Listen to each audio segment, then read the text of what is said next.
OKC, we have a problem. The Oklahoma City Thunder have lost their third game, and I repeat, their third game to the San Antonio Spurs in just a couple weeks. And I've watched all three games, and I'm concerned. I am very, very concerned. You're looking at Oklahoma City Thunder team who are on a historic pace with their win record, losing, I think it was only two games. And since they've started playing the Spurs, those losses have started to rack up.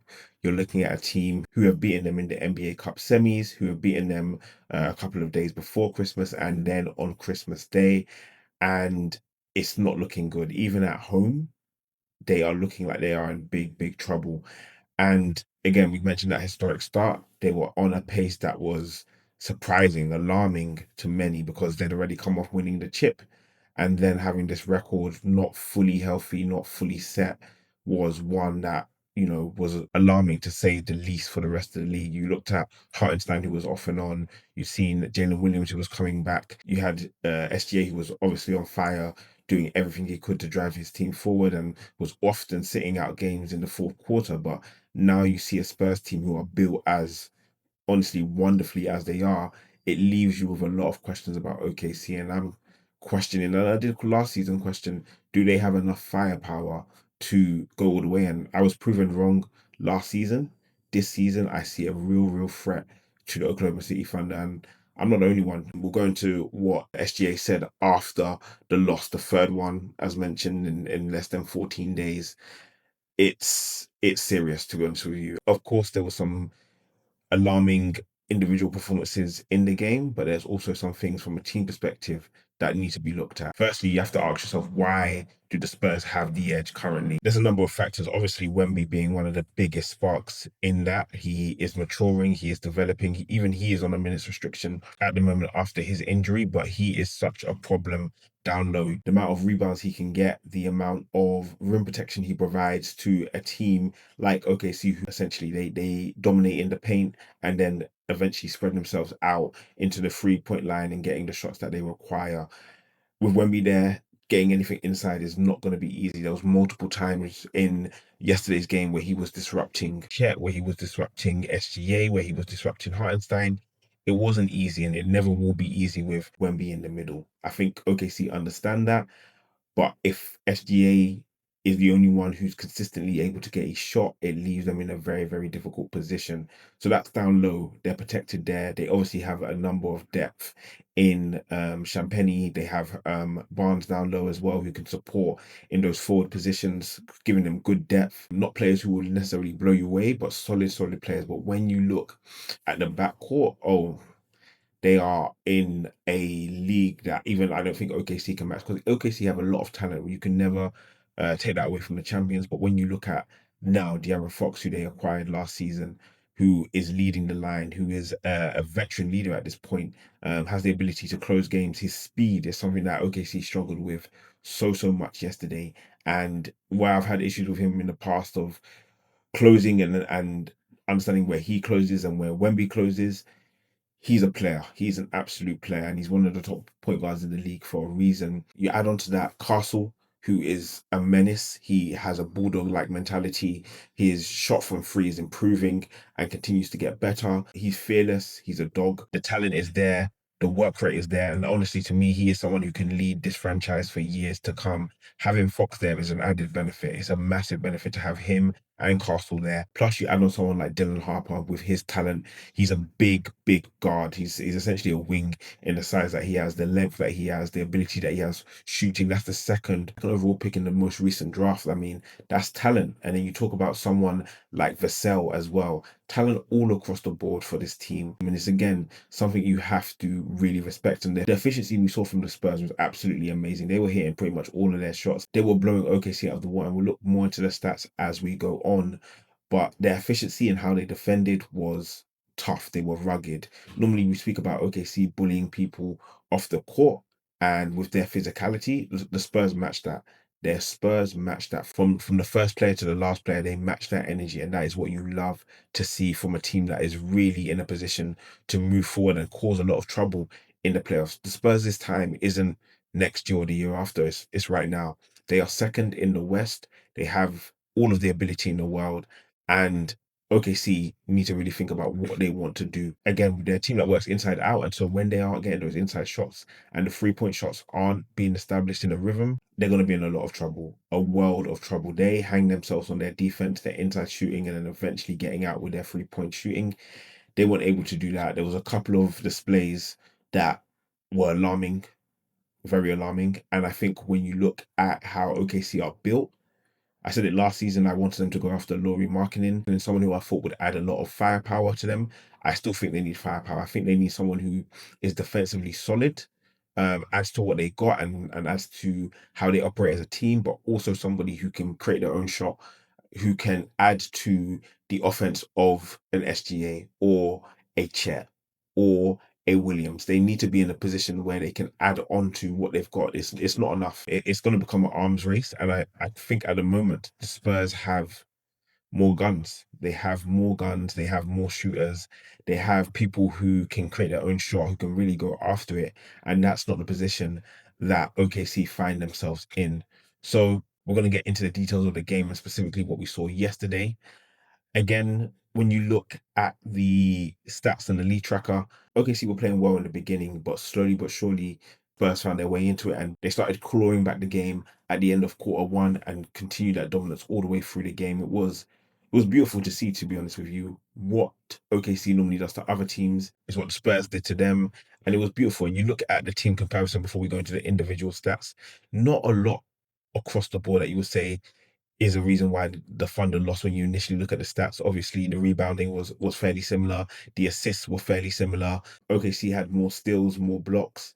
Again, the Spurs even had more turnovers, but it's the efficiency that really blew OKC out of the water. They could not handle the Spurs on a consistent basis. They didn't have their defense locked in. There was too many mismatches, too many players who can again create dynamically. You talk about Fox and his speed, you talk about Wemby and his size and his shot making, you talk about Harper and his size as well. You talk about Castle and his doggedness and his speed. It leaves a lot for OKC to kind of catch up with. And I don't think they've got that dynamic player at the moment who can usurp a team like the Spurs. Again, they are talented, they are the champion. I'm not disregarding that, but this could be their kryptonite. This could be the team that could cause them a world of problems. Again, the 3-point shooting was abysmal from OKC. Again, we look points in the paint, fairly distributed. Spurs topping OK in a stat where they normally do very, very well. Second chance points, OKC had more of those. And also the Spurs being able to get out on the break. We talk about the speed of their guards. A lot of the time, OKC made the Spurs get into a half-court offense, and that was damaging to say the least. Again, stats and stat leaders very quickly. Fox was brilliant, led his team wonderfully. SGA, again, on the lower side of his scoring totals, but it just shows how good they were. Wemby and Chet leading on the boards, exactly what you want to see from two big men who don't like each other but are extraordinary in their own right. And this is a battle between them and between the teams that I'm gonna love for years to come. Castle with the assists leading there, showing his versatility and how he can contribute in so many factors. He's a playmaker, he is a scorer. Jalen Williams, I wasn't really impressed with the game he had, but he did lead on the assist for OKC, and then Dort and Fox with the blocks.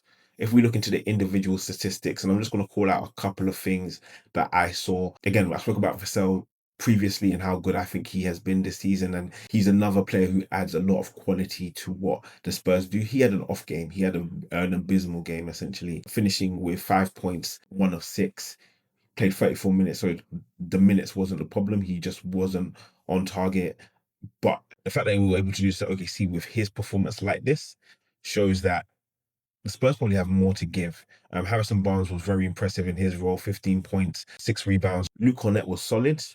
Nothing overly impressive from him. That's what we've been getting from him at San Antonio on the majority of occasions, unless Wemby's been out. Castle, Fox, again, very, very impressive. We've spoken about them. Wemby, we've spoken about him as well. Julian Champagny, we've already spoken about, been very, very impressive in adding to the collection of forwards. Vassell, Barnes, himself, Harper, again, we've spoken about his size, what he can do. Very, very impressive. And both of those players are big players off the bench, not only talking about Johnson and what he does on a regular basis. The Spurs are deep. The Spurs have at least 9 players who can go toe to toe with OKC, and that's a lot. That's a lot of players who can do a lot of damage. If we look at OKC very quickly, Jalen Williams, I wasn't overly impressed with what he did, shooting 38.5% from the field. Chet, again, not taking a large number of shots, only 9 shots from the field at a -14. Shea, again, -15. He was, by his standards, pedestrian, to say the least. Big players I want to call out: Alex Caruso, taking the second most shots in the team, and he was 3 for 13, 2 from 12 from three-point land. And there was multiple times where SGA or Williams had set him up in the corner, shots that he should be knocking down, he didn't. And when you're that putrid from three-point range, and when Shai isn't hitting his three-point shots as well, it's going to spell bad. And it's not like this is an outliner. This has become the norm in terms of how OKC performs against the Spurs. And that's why I'm worried. I think one of the players I actually did enjoy watching was Kendrick Williams. How he played against Wemby was quite impressive, getting underneath him, forcing a steal, getting him uncomfortable. What he did was impressive. But again, the shot making wasn't there. It wasn't there from Wallace. It wasn't there from Wiggins. It wasn't there from ISO Joe. And these are players that, OKC have decided to stick with rather than getting more of a big hitter or a free-level scorer. And I think if you want to take the Spurs out, I think you're going to need a little bit more. You will want to keep some of those players, but you would need to make a big decision. Is that trading away Caruso and one of the other young players and a number of your really high-value picks to get someone who can really move the needle? That's a decision for Sam Presti. He's proven his quality over the years. There's no denying how good of a GM he is, but I think this is a pivotal point in the OKC Thunder dynasty, if that's what we're talking about. They could go back to back, but I think as currently constructed, if they face the Spurs in the playoffs, they will be in trouble. And that's just my personal opinion. Last year, I had a clear direction of where I wanted them to go. Lowry made sense for the salary cap for keeping majority of their team in place. This year, I'm not so sure. Again, the requirements will be someone who's defensively solid. I think a free-level scorer, someone who can definitely hit the free consistently, would be someone I would be aiming for. Again, you don't want to disrupt the nature of this team too much. It has to fit into their identity. But I think, as Shay said, the whole organization needs to be questioned from top to bottom on how they can improve and how they can get over this hump. What OKC will probably be hoping for and praying for is that they don't meet this team in the NBA playoffs. But how the Spurs are playing, how good they are, they might just be, if they are 1 and 2, it will be in the finals. And there are a number of other teams in the West which will cause the Spurs problems and OKC problems. So they might not meet, but if they do, I really do worry for OKC. Guys, I want to know your thoughts, your opinions. What do OKC need to do to improve and get over the hump that is the San Antonio Spurs? What makes the Spurs so different to any of the other teams that OKC has faced? And who do you think is the biggest threat to the Spurs that could stop them from actually meeting OKC in a potential NBA conference finals? Guys, I want to hear your opinions. Make sure to like, comment, and subscribe. It's EDA. Peace.